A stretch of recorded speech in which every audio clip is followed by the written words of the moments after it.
Hey, Erica Beach here with Beach Softball, coming to you with our next vlog. And today's subject matter is going to be about how you can teach the same skill different ways. How you can say things differently to your athletes to try to get them to understand the concepts that you're trying to coach. It's pretty proven that if you say one thing to your team and half the girls understand and the other half don't, by saying that same thing over and over again, it's not going to make new light bulbs appear over their heads. And I think that happens a lot where you just keep repeating the same adjustments. You know, if it's a hitter, let's say, and they step in the bucket, or they I don't even know, their front side flies out, whatever, and you keep telling them, oh, make this adjustment, make this adjustment, make this adjustment, and you keep doing it, and you realize that they're not making changes. A lot of coaches look at the player as if they don't want to make the change, or they're being resistant or uncoachable, and that's not always the case. Of course there's uncoachable kids out there, and that it happens, but I really truly believe that most players want to please their coach, and they want to get better. They want to be better. And as a coach, I always try to convey to them, one, that we're on the same team. I will never try to get you to do something that's going to make you worse. We are on the team of get you better, make you excel. And so that was the first thing I would tell my athlete, is that that's where I'm coming from. So just understand, I'm always coming from this good place, and I always want the best for you. So that's kind of where I laid the foundation of the conversation. And then when you're realizing that there's certain athletes that aren't picking up what you're putting down, you have to adjust your verbiage. You have to adjust your approach. You might have to introduce a different drill to that specific group or that specific athlete to get them to grasp the same concept. That, you know, you're trying to get them all to do something, and just to get them to grasp that concept, you might have to do something different with this group or that athlete. I hope that makes sense. And so, you know, with pitching, I coached pitches for a very long time, and I was a pitcher myself. So I had a lot of experience with this. You have so many different types of personalities in your lineup, in your program. And so one pitcher, you know, let's just say we're trying to build speed. We're just power. We're trying to work on power, right? And I had a pitcher that she just couldn't feel things. She couldn't understand when I would tell her to work on arm whip or pulling her arms down harder or any of these types of things that I was trying to do to get her to be more explosive and powerful and throw the ball harder. And I would do all these things. And so, you know, we were working on, it was really funny because we were working on the downward part of the motion, where we're really trying to pull both arms down quick and explosively to snap the ball harder and to try to get that ball to propel off the hand faster. And so I would, you know, equal and opposite. So I always talked about like the glove hand and the pitching hand. The harder one goes down, the harder the other one goes down. So by just telling her to whip her pitching arm down, she wasn't quite getting it. And so then the first thing I did, I said, well, don't you feel your glove hand? Like, can't you feel what your glove hand is doing during your motion, or that kind of thing?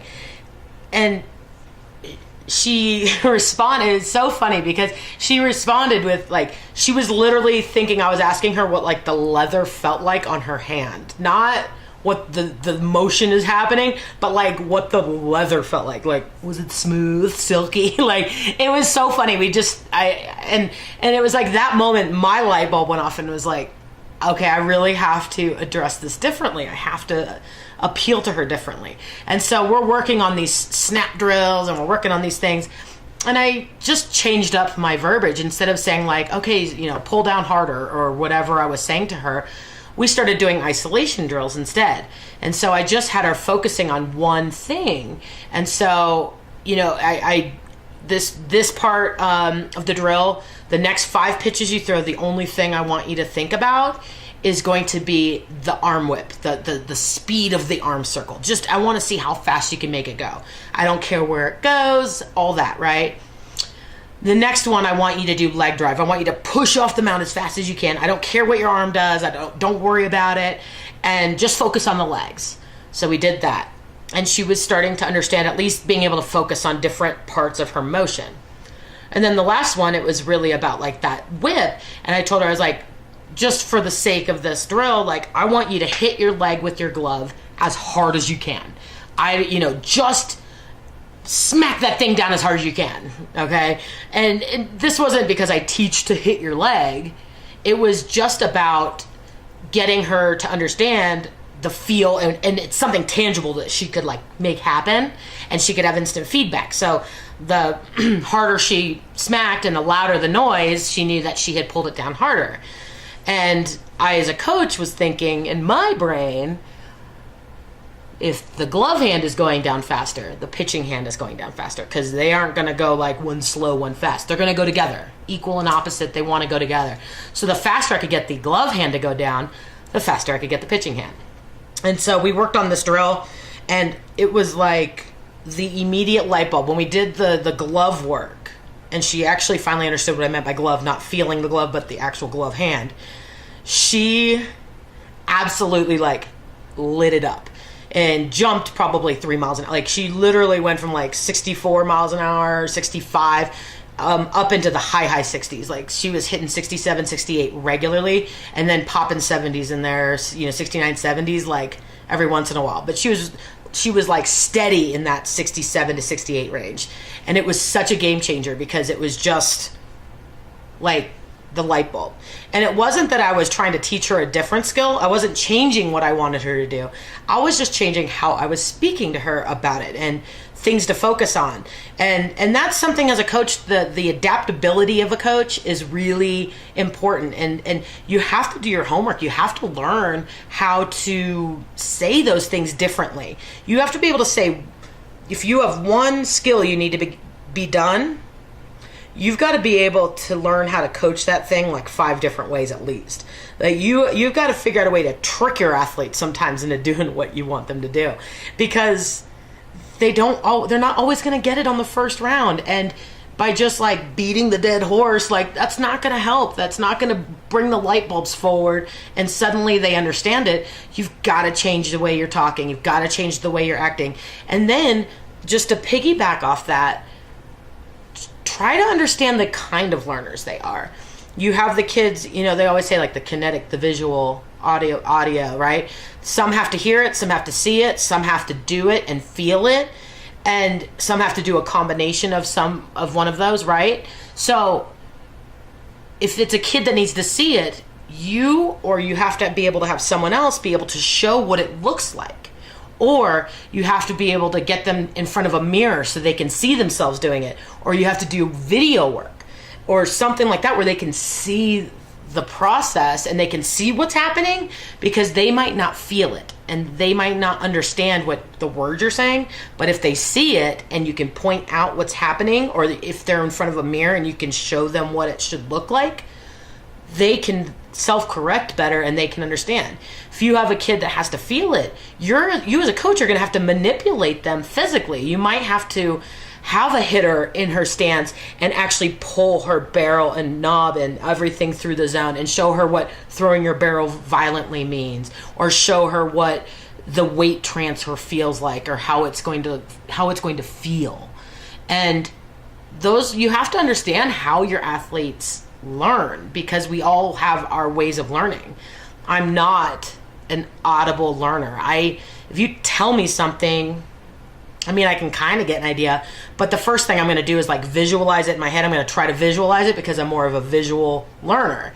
I can imitate. And so I always loved seeing things. I would see a pitcher doing something and I would try to copy her, because if she was better at me than something, like a rise ball pitcher, it took me so long to figure out how to throw a rise ball, let me tell you, right? I was down balls and changeups for so long in my career, and I didn't pick up a rise ball till my senior year of college, and it still wasn't great, but it got better as I went into pro ball. So I had to see it. And then I could mimic and imitate, and then I would start to feel, and then once I felt it, I could do what I needed to do. And so I just knew, like, listening wasn't going to get the job done as an athlete, and not a lot of athletes can make that recognition very early in life. So you as a coach have to really pay attention and try different things with your team.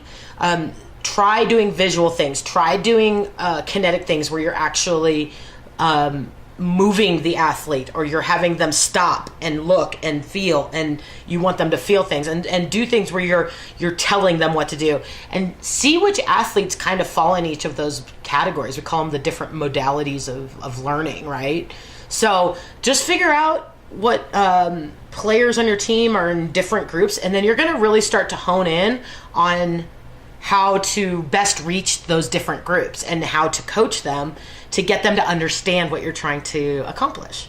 So that is my piece for today. I know it was kind of a lot, but it's just one of those little snippets that really helped me as a player to understand myself. And this is something that someone had to tell me about. I didn't just know this. And then as a coach, I was reminded of this, and I really grew as a coach, especially in my early years when I was at Ohio State as a pitching coach. I really started to use those different modalities to reach my pitchers differently, and had a lot of success with it. It was noticeable when I would hit that nerve with that pitcher, and boom, we'd be able to make those changes that we needed. So hope you enjoyed it, and I hope that you use this and pay attention to this as you're starting to work with your players, whether you give lessons or you're just a coach or you're starting out, or even if you're a high level coach. This is just something, a good reminder to kind of just pay attention, and you might be able to get that little bit extra out of your players. So thank you guys again for tuning in, and Beach Softball thanks you.